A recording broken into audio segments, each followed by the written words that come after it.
नमस्कार दोस्तों, आज मैं आपको यह एहसास कराऊंगा कि इतना भव्य और विशाल इतिहास होने के बावजूद आज हमारे पास उसकी बहुत कम जानकारी है। आपको अपनी स्क्रीन पर जो पहाड़ियाँ दिख रही हैं वो आपको सामान्य पहाड़ियों की तरह दिखाई दे रही होंगी, है ना? यस। मुबारक हो, आप गलत हैं। ये पहाड़ियाँ राजस्थान की महान विरासतों का प्रतीक है जिन्हें राजपूतों ने अपने लहू से सींचा है। राजपूतों के शौर्य का प्रतीक ये पहाड़ियाँ विश्व की सबसे पुरानी पर्वतमालाएं हैं और आज हम इन्हीं पर्वतमालाओं के बारे में जानेंगे। मैं आपको बताऊंगा कि विश्व की सबसे पुरानी पर्वतमालाओं का निर्माण कैसे हुआ। फिर हम इन पहाड़ियों की ज्योग्राफी को समझेंगे। हम जानेंगे कि ये पहाड़ियाँ राजपूतों के स्वाभिमान का प्रतीक कैसे बनी और आखिर में हम वो वजह को जानेंगे जिसके कारण ये पहाड़ियाँ धीरे धीरे खत्म होने के कगार पर हैं। चलिए शुरू करते हैं। Formation of Aravalli. अरावली का गठन एक प्राचीन और रोचक भूगोलीय घटना है। दुनिया की सबसे पुरानी फोल्ड माउंटेन रेंज के बनने की शुरुआत आज से लगभग 2.5 बिलियन साल या 250 करोड़ साल पहले इंडियन प्लेट और एशियन प्लेट के टकराने से हुई। जब ये प्लेट आपस में टकराई तो कंपैरिसिव फोर्स के कारण ये पहाड़ियाँ अपने रूप में प्रकट होने लगीं। इन्हें अपने वास्तविक रूप में आने में लगभग लाखों करोड़ों साल लगे। चलिए अरावली हिल्स की ज्योग्राफी को समझते हैं। इनकी ज्योग्राफी को समझना काफ़ी इंटरेस्टिंग है क्योंकि ये अपने नेचुरल फीचर और लैंडफॉर्म के लिए काफ़ी विशेष हैं। आइए इनकी ज्योग्राफी को थोड़ा ब्रीफ में समझते हैं। Location and spread. Aravali range Rajasthan के वेस्टर्न हिस्से में स्थित है, लेकिन ये हरियाणा, गुजरात और दिल्ली तक भी पहुंचती हैं। इनकी लंबाई 670 मीटर तक है। ये range north west to south east direction में एक्सटेंड है। Height and peaks. इन पहाड़ियों की ऊंचाई ज़्यादा तो नहीं है, लेकिन इनकी रेंज 1300 मीटर तक है।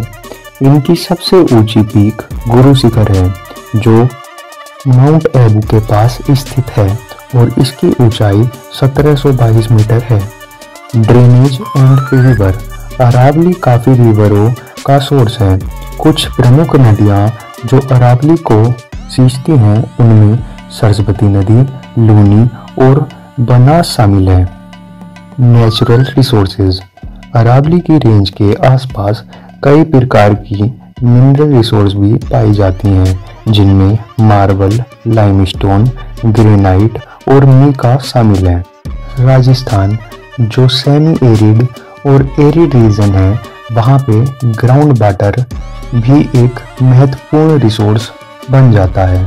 अरावली रेंज को नेचुरल वाटर रिचार्ज के लिए काफ़ी महत्वपूर्ण माना जाता है।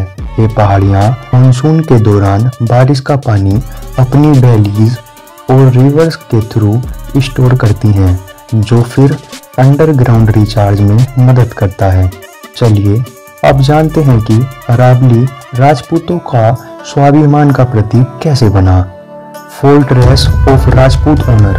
भारत के लेटर मेडिवल पीरियड में जब तुर्क और अफगान से आए आक्रमणकारियों द्वारा भारत में बार बार घुसपैठ करने की कोशिश करी गई, उन आक्रमणकारियों द्वारा भारत के नॉर्थ वेस्ट को ही चुना गया क्योंकि नॉर्थ ईस्ट में स्थित हिमालयों की ऊंची पर्वत श्रृंखलाओं के कारण वहां से आना मुश्किल था।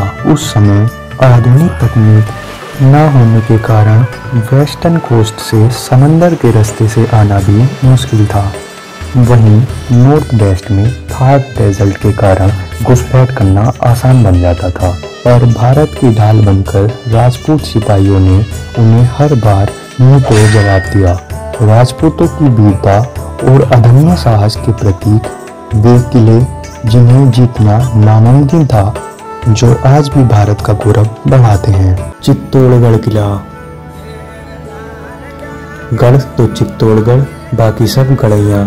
चित्तौड़गढ़ किला भारत का सबसे बड़ा किला है, जिसे यूनेस्को द्वारा वर्ल्ड हेरिटेज साइट में भी सम्मिलित किया गया है।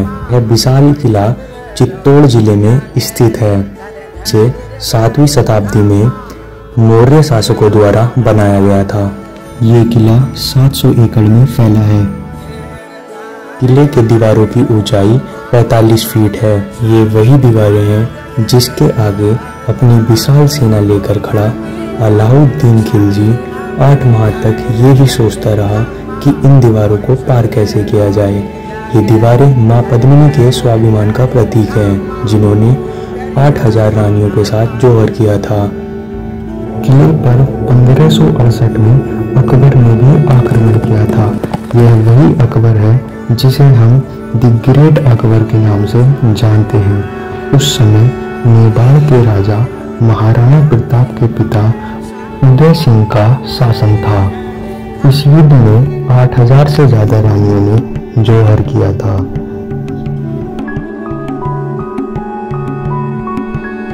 युद्ध के बाद अकबर ने इतने मासूमों को मारा था कि मिट्टी का रंग भी लाल पड़ गया। किले पर 27 बार मुगलों द्वारा आक्रमण किया गया, जिसमें उन्हें 3 बार ही विजय मिली।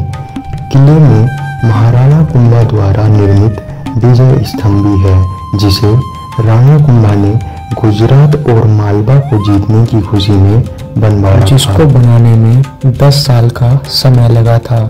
यह विजय स्तंभ 122 फीट ऊंचा है। कुंभलगढ़ किला, जो राजसमंद जिले में स्थित है, जिसका निर्माण 13 मई 1459 में राजा कुंभा ने कराया था। ऐसे ही राणा कुंभा ने अन्य 31 किलों का निर्माण भी कराया था। यह किला चित्तौड़गढ़ के बाद सबसे बड़ा किला है, जिसकी लंबाई 36 किलोमीटर है, जो ग्रेट वॉल ऑफ चाइना के बाद second largest wall of the world है।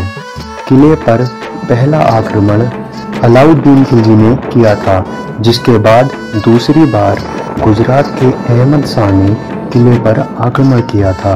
महमूद खिलजी ने 1458, 1459 और 1487 में किले पर आक्रमण किया, लेकिन इनमें से किसी को भी किले पर जीत नहीं प्राप्त हुई।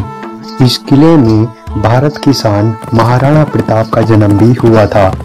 अपने पूरे इतिहास में किले ने केवल एक बार ही हार का सामना किया था, जिसके पीछे पानी की कमी का होना कारण था।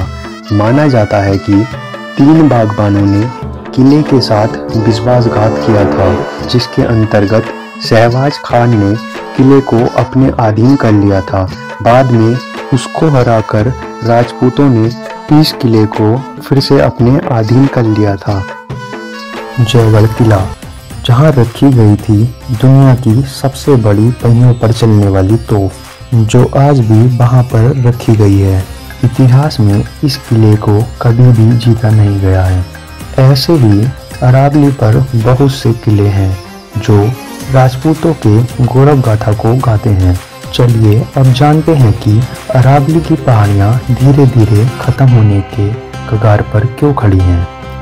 Illegal mining. अरावली के पत्थर जैसे ग्रेनाइट, मार्बल बहुत वैल्यूएबल होते हैं, जिसके कारण यहाँ बिना परमिशन के भी माइनिंग हो रही है।